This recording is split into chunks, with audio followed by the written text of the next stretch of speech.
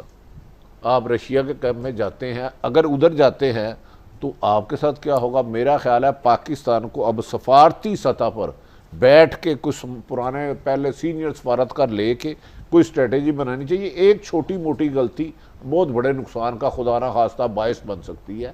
ہمارے حالات ایسے نہیں کہ ہم انڈیپینڈنٹ کوئی کھل کے فیصلہ کر سکے۔ Need a very serious discussion on it sir.